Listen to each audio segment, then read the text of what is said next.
quiero ganar y tengo que ganar.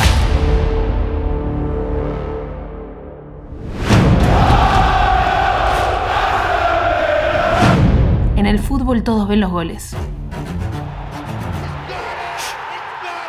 los trofeos, los titulares.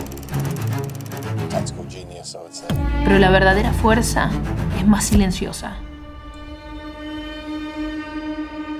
Está en el trabajo que nadie ve, en las horas de estudio, en los detalles, en la planificación y sobre todo está en la confianza. La confianza no es algo que lo puedas comprar en el supermercado. En confiar en uno mismo cuando nadie más lo hace.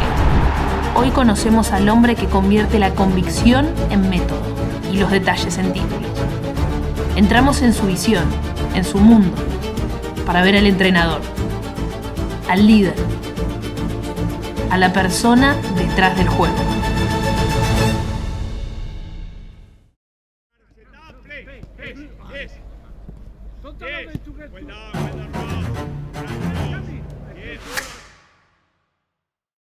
Unai, gracias por recibirnos en tu casa. Gracias a vosotros por venir. Es tu casa, el Vila, bueno, ya estás hace bastante. Y bueno, mi primera pregunta es, ¿en qué momento estás y qué tiene el Aston Villa distinto a los otros clubes por los que pasaste? Bueno, uno está en el fútbol porque le apasiona. Entonces, a partir de ahí es donde quieren que contribuyas tú a tus experiencias, tus conocimientos y a tus procesos de entrenador en este caso. Entonces, ¿qué tiene el Aston Villa?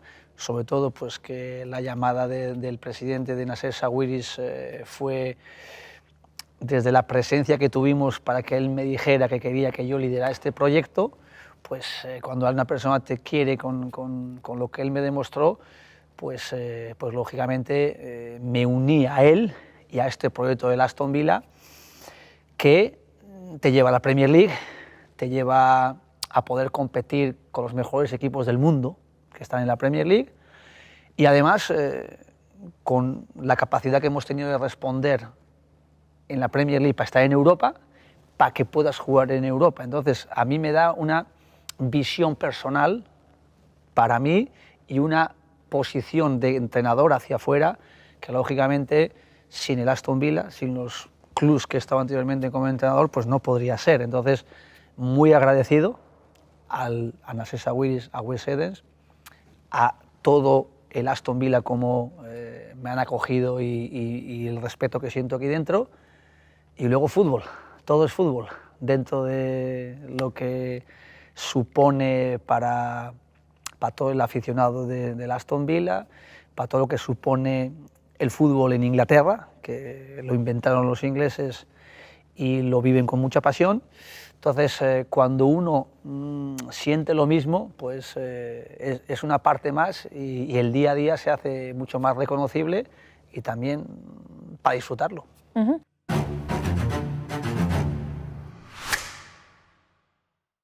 Bueno, se transmite, yo creo que el convencimiento del presidente también llegó por lo que ya has demostrado como entrenador. Hoy Unai Emery es para mí sinónimo de haber puesto al Aston Villa entre los primeros puestos de la Premier, de últimas etapas en torneos de Europa.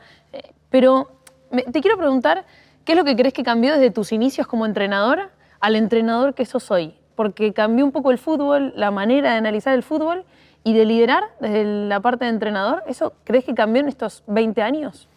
Bueno, tuve la suerte de empezar como entrenador sintiéndolo mucho. Con 32 años, y sintiéndolo quiere decir que con 32 años yo siendo jugador hice los cursos de entrenador, estudié 3 años. Y luego empecé yendo a unas charlas y leyendo un libro de Marcelo Roffé, que es argentino, y que vino a Alicante, en España. Yo estaba en Almería y fui a una charla suya porque leí un libro suyo de psicología deportiva y me ayudó, son mis inicios, mis primeras charlas con los futbolistas con 32 años, 33 años en el vestuario del Lorca era a través del libro de psicología de Marcelo Roffé. Entonces, bueno, me ha venido eso a la cabeza, cómo empecé y a través de todo ese proceso después de 20 años, pues tratando de actualizarme constantemente, tratando de tener una base en cuanto a las relaciones personales, que empecé con Marcelo Rofe, porque estás tratando con futbolistas, pero son personas y tienes que llegar al futbolista a través de la persona. Entonces, con eso, y luego todo lo que son acumular experiencias, sentir el fútbol para transmitirlo, y luego pues que tácticamente sea mejor o peor, o que la evolución como entrenador mío en base a las necesidades que tiene que cumplir cada momento, con las decisiones que tiene que hacer cada momento, o con las formas de juego que tenemos que hacer cada momento, pues esos son los caminos de enseñanza que uno va aprendiendo muy rápido para poder ejecutarlo, porque según aprendes tienes que ejecutar. Y ese es mi proceso de 20 años, sin pararme a pensar lo que he hecho, simplemente que todo lo que he hecho vaya conmigo. Quiero decir, no pienso que hice hace 10 años, sino que eso ya va acumulado en mí, ya está adherido a mí y yo tengo que seguir creando hoy y mañana.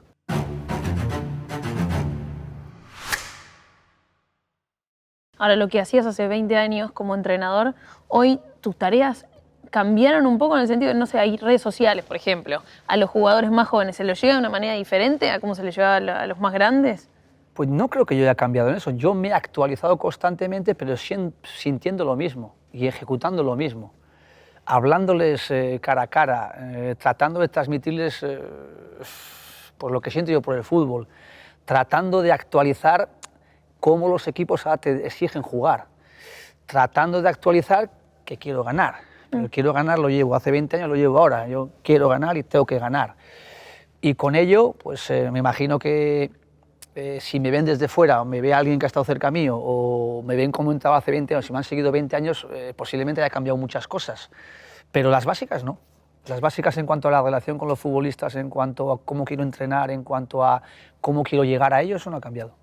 ¿Cómo haces con la cantidad de datos que hay hoy para no llenarlos de análisis de más por ahí y darle la información justa y necesaria? ¿Cómo seleccionas esa información? El fútbol lo cambia, los protagonistas son los futbolistas, eso no cambia en 20 años. Podemos tener muchos medios para analizar lo que han corrido, para analizar cuántos pases buenos han dado o malos, para analizar los procesos de recuperación. Vale. Todo eso también se añade y es importante de cara al futbolista, pero la esencia es lo que hagan en el terreno de juego. Entonces, yo soy mucho del ver del terreno de juego, pero también siempre he sido un entrenador que me gusta analizar mucho todo lo que hacemos, todo lo que hacen y que ellos lo sepan.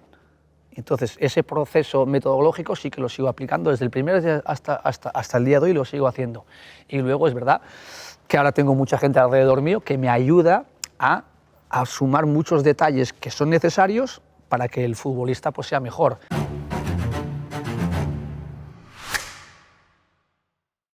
¿Qué es lo que más disfrutas de tu trabajo? El día a día. El día a día, la preparación de los partidos, el convivir con los futbolistas. Para mí los procesos diarios son donde más disfruto y donde más me siento realizado de cara luego a lo que pueda suceder el domingo tenga una relación al final directa positiva. ¿Tenés algún momento puntual? No sé, me imagino, en la mañana el desayuno, el almuerzo, el inicio del entrenamiento, un momento que digas, este es mi favorito. No, desde que me levanto, pues prácticamente me levanto y entrenar, el proceso de entrenamiento, las reuniones que tengo que tener, la preparación que tengo que hacer de lo que hemos hecho, de lo que ha hecho el rival, y voy pensando en ello, voy en el coche, me levanto pensando en ello, voy en el coche pensando en ello, llego y estoy pensando en ello, me reúno con los técnicos, estoy hablando sobre ello.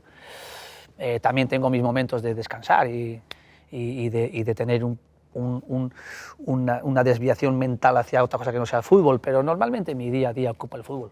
¿Qué es esa desviación? ¿Con qué te distraes? Bueno, pues me gusta pasear, me gusta de vez en cuando tener una buena comida. ¿Cocinas? No cocino, lo básico, cocino, sí, no cocino, pero cocino una omelette. Ok, básico. Básico, no, bueno, he hecho un ejemplo, puedo hacer algunas cosas más, pero me gusta sentarme a comer con familia, con amigos. Y luego tengo otra desviación que es jugar al ajedrez. Juego diariamente mucho al ajedrez, pero hago partidas de 3 minutos, pero puedo jugar al día 40 partidas de 3 minutos. Online. Online. Ah, pero muchísimo. Y me duele muchísimo perder, más que un partido de fútbol.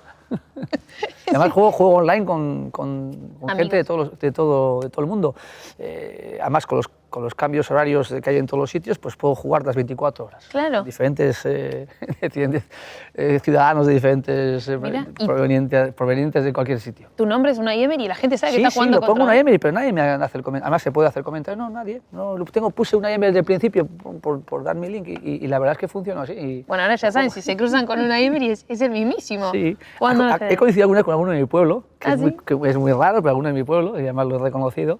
Sí. Bueno, me ayuda también el ajedrez me ayuda también a entender un poquito más el fútbol. Incluso. Mentira. ¿Por Sí, qué? Porque un error te puede costar una partida. Soy consciente, aún se lo he dicho a los jugadores. Ah, lo pones de ejemplo. Sí, porque es la concentración, la plena concentración. El ajedrez es plena concentración. Puedes jugar contra uno mejor que tú y le puedes ganar. Y puedes identificar dónde se ha despistado o dónde no se ha concentrado del todo. Y tú puedes jugar contra uno peor, que tiene menos rango que tú, y haces una equivocación y te gana. Entonces el fútbol es lo mismo. Tienes que ser capaz de, cuando juegas contra uno mejor que tú, de estar muy concentrado y esperar su error, no el tuyo. Y cuando juegas contra uno menor, tienes que concentrarte mucho para que no se aproveche de tu error. Es una constante eso. Esa es una de las claves. Vale mucho el fútbol. Sí, yo lo uso mucho para mí mismo.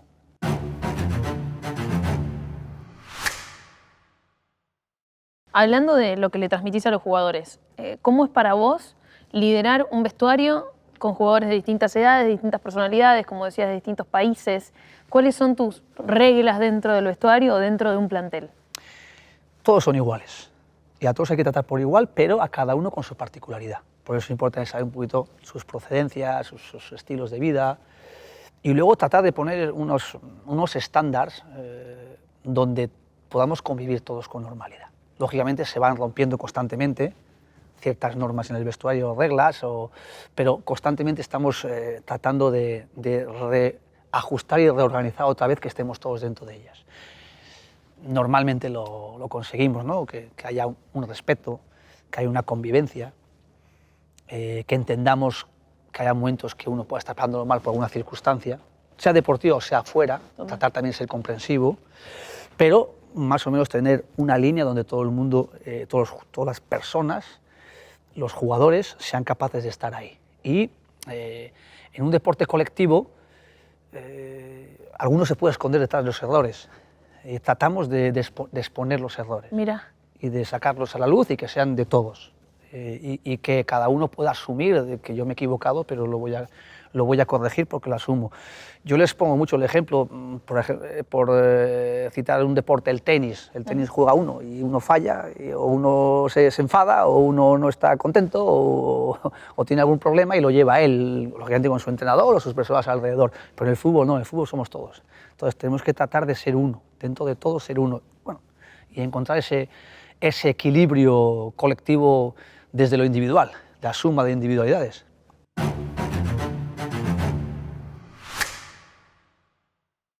¿Tenés argentinos dentro de ese plantel? Sí, si no me equivoco, pues son los emilianos. Exactamente. ¿Qué sentís que aporta un argentino y cómo se relaciona con el grupo, si es que tiene alguna particularidad? Yo he tenido mucha experiencia con jugadores argentinos y además he citado antes contigo fuera de micrófono que el Colorado, Facundo Saba, fue el primero y tuvo mucha incidencia en mí porque él era muy competitivo y yo creo que una parte de mí empecé a conocerla allí. Es más, una vez me cuestionó un partido. ¿El Colorado Saba? Sí, me cuestionó un partido, además recuerdo perfectamente, era un Málaga-Lorca, en el que yo decidí que tenía que ser un partido respetando al rival, teníamos que jugar en un bloque medio y a partir de ahí respetar, porque ellos con partido abierto eran muy buenos, era el Málaga B, era el filial, que eran chicos jóvenes, y empatamos a 2, y entonces el Colorado me hizo ver de que teníamos que ir a ganar el partido, que podíamos ganar el partido, y yo le dije, sí, hemos ido a ganar el partido, pero de otra manera, pero yo lo recibí de manera positiva. Y de hecho él me ayudó a mí a ser también competitivo. Mantengo una cierta relación con él por terceras personas. Es más, bueno, hicimos un viaje a Argentina con el Sevilla sería hace 10 años, en el 2015 jugamos contra el River Plate un partido amistoso, se hizo un partido especie de amistoso allí y él vino a saludarme al hotel y estuve un rato hablando con él. Le tengo muchísimo aprecio, reconocimiento y respeto. Bueno, Argentina viene de ser campeón del mundo y a veces me pregunto cómo los jugadores siguen adelante su carrera después de haber ganado lo más importante que un jugador de fútbol puede ganar. ¿Alguna vez vos tuviste esa conversación o cómo lo ves? Porque la motivación es diaria y estar en un club así también te lleva, pero es difícil seguir compitiendo después de haber tocado la cima. Bueno, he coincidido hablando de jugadores argentinos con mucho. En todos los equipos que he estado prácticamente tiene algún argentino.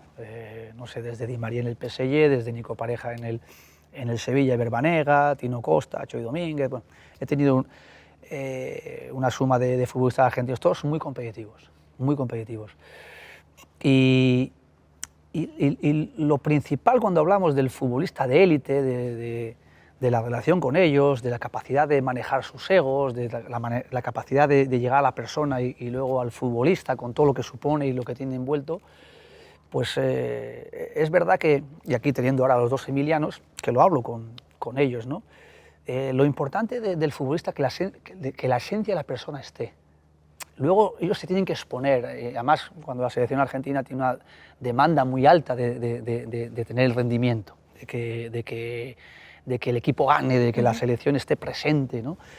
Entonces, yo lo he hablado con Emiliano Martínez, ¿no? Lo que supone ser el Dibu Martínez, que es, lógicamente es un exponente mediático, claro, identificado en el terreno de juego como el portero de la selección argentina y de todo el proceso que ha tenido él como jugador, pues desde el Arsenal, que lo he conocido yo, y bueno, ahora en el Aston Villa. Y luego Emiliano Martínez, y que sea capaz de diferenciar eso, que sea capaz de ser el Dibu, o tiene que ser, y sea capaz de ser Emiliano Martínez, o tiene que ser.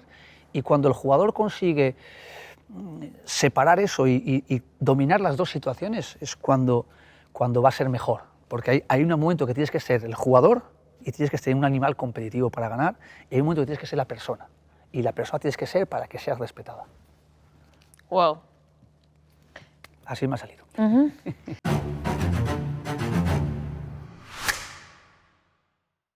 Vos ganaste 4 Europa League.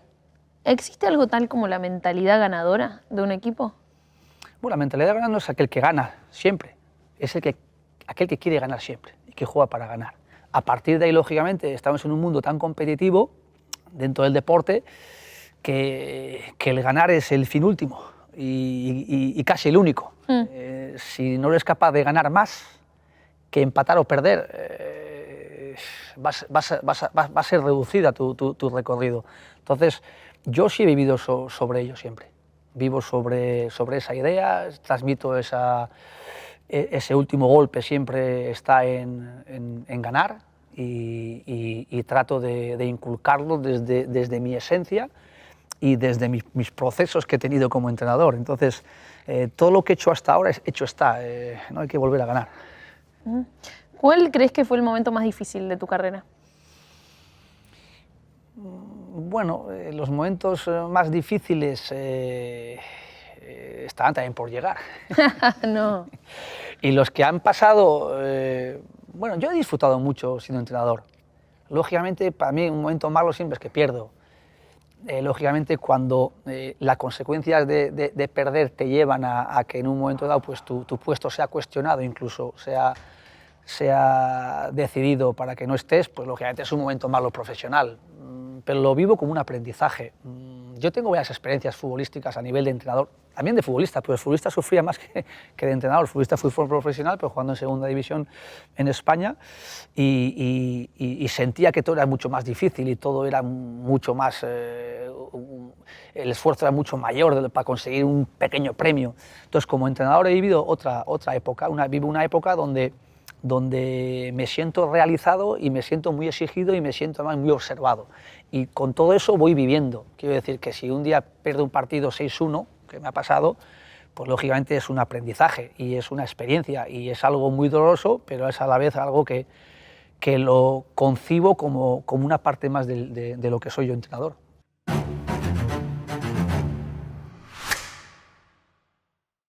¿Cuán importante es la confianza en uno mismo, hasta en los momentos donde los resultados no se dan? Pues la confianza es una palabra que la puedes escribir muchas veces, pero por mucho que la escribas no la tienes. Es algo que tiene que sentirse.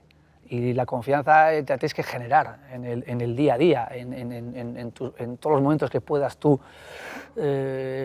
hacer práctica, la práctica, la experiencia de la confianza. No es algo que lo puedas comprar en el supermercado. Que voy a comprar confianza, mucha confianza. Me encantaría, la verdad. Claro. Es algo que se tiene que sentir, es algo que tiene que producir, es algo que se tiene que promover, es algo que se tiene que cultivar y es algo que se tiene que mantener. ¿Vos cómo haces para dar vuelta a la página de un resultado, como decías recién, de 6-1, por ejemplo? ¿Vas a terapia? No, pero me acuerdo mucho de Marcelo Roffé. He leído mucho, ahora leo menos, ahora estoy más pues tratando de que mi inglés pues vaya constantemente también mejorando, siempre dando prioridad a lo que es la parte futbolística, pero también del fútbol y del trabajo en el fútbol, pero trato de mucho también leer y escuchar mucho inglés, pero he sido mucho también de leer y tengo una base en la que yo me he fortalecido para que sea capaz de mantenerme erguido en los momentos difíciles y que nadie sea capaz de pegarme una torta para que me caiga.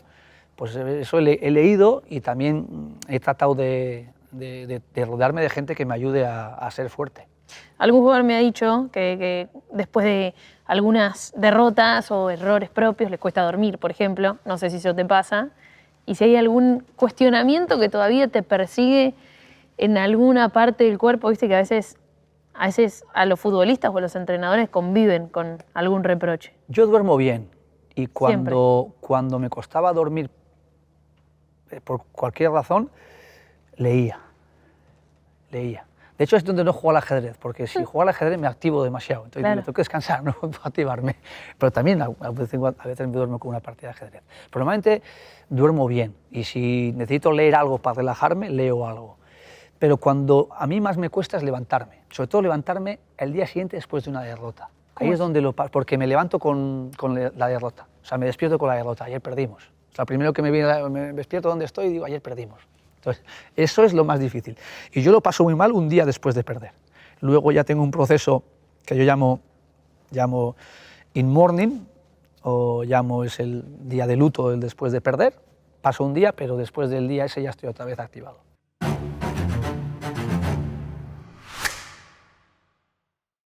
Y tu familia y tus amigos, todos ya saben que ese día, o lo mismo los jugadores, vos estás en ese proceso.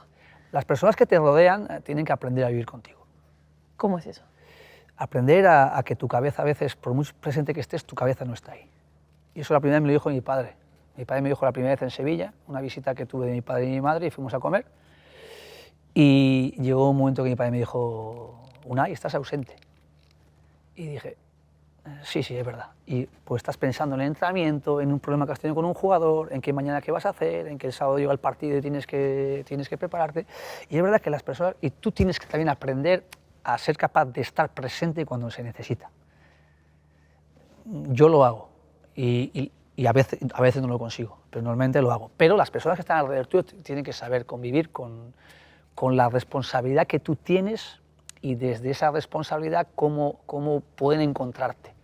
Pero bueno, es algo natural también, no es nada, y no es nada malo, ¿eh? No, de ya. Aquel día que me dijo mi padre, estás ausente, pues enseguida dije, sí, papá, estaba pensando en el partido de entrenamiento. Pero me pregunto si ese quizás sí es un reproche, más allá de lo de los partidos, que tiene que ver con lo profesional, si un reproche personal puede ser no haber estado ausente en algún momento que requería que estés presente. Bueno, pero cuando yo tengo amigos pescadores que hacen faenas de días, semanas, y vuelven a casa un día y se van otra vez 7 días, están mucho tiempo sin ver a la familia. Tengo amigos o en este caso muchos futbolistas que vienen también pues, de Argentina y tienen que estar sin la familia prácticamente todo el año. Entonces, nosotros somos unos privilegiados en cuanto a dónde estamos, en cuanto a el fútbol. En este caso a nosotros nos da mucho. Yo todas las mañanas me levanto dando las gracias al fútbol por todo lo que me ha dado y trato siempre de ser respetuoso y darle también al fútbol lo que nunca llegaré a darle lo que él me da o los clubes donde he estado. Entonces yo siempre doy las gracias por la mañana, me levanto dando las gracias. Y la parte esa de ausencia, pues puede ser, pero es que la vida es dura y es más dura para mucha gente que no somos nosotros y que tienen que estar muy ausentes de sus familias, muy lejos de sus familias, sin posibilidades. Entonces, bueno, dentro de lo que cabe, pues sí es verdad que luego cada uno tenemos lo nuestro, ¿no? Pues cuando falleció mi padre, pues yo sí que eché en falta el no haber tenido días de sentarme con él a conversar de la vida. Es algo que posiblemente mucha gente lo tengamos, pero yo no puedo quejarme. Lógicamente, pues sí que me reprocho para mí para aprender. y para tratar de que cuando estás con las personas que tú quieres y que necesitan ese tiempo, pues tratar de estar. Pero ellos tienen que aprender también de que tu presencia siempre va a estar condicionada a la responsabilidad y a los pensamientos que tienes constantemente sobre muchas situaciones de tu trabajo que tienes que tratar de llevar encima. Ujú.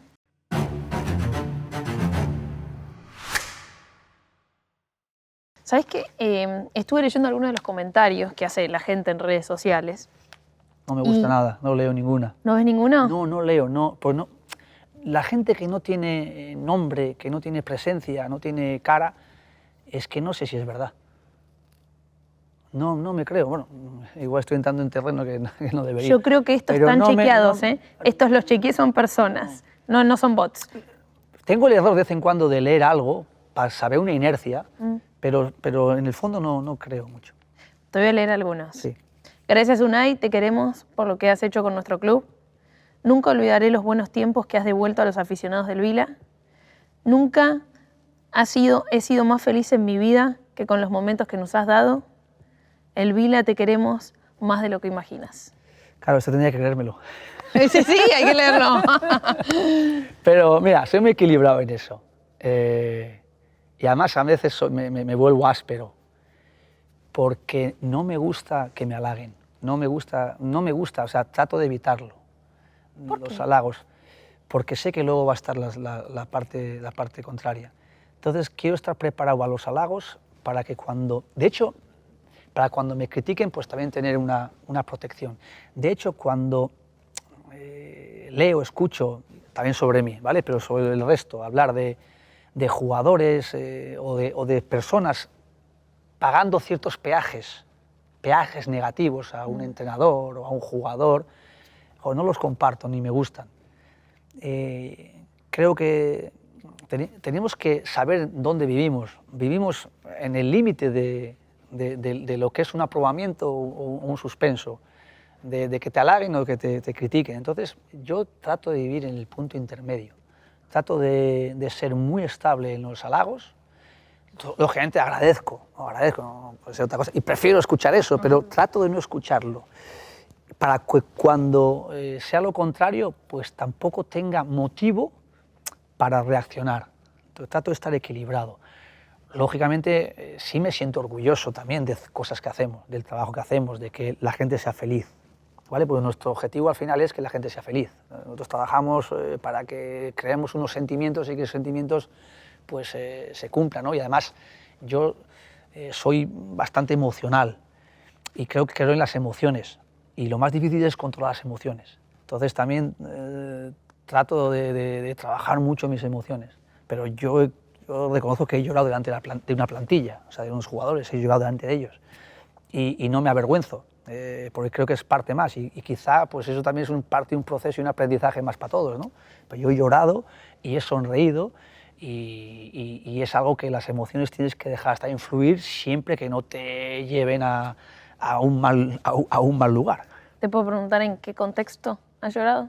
Bueno, en un contexto de emocionarme por un partido que hemos ganado, Mira, o emocionarme por un partido que hemos perdido. ¿también? Sí, emocionarme por estar orgulloso de ellos aún haber perdido, por alguna situación personal, quiero decir que un jugador vuelva de una lesión. Ajá. O sea, tengo varios ejemplos que son reales, pues uno que vuelve de una lesión y va a volver a jugar después de un año, ¿no? Pues lógicamente palabras sobre él delante del grupo pues tocan las emociones y me han llegado a soltar lágrimas. O cuando tienes que recordar a una persona llegada fallecida, pues también. Quiero decir que además eso yo creo que es algo bonito, ¿no? El ser humano, cuando estamos en un equilibrio de todo lo que es nuestro ser y en ella va mucho las emociones, creo que es algo maravilloso.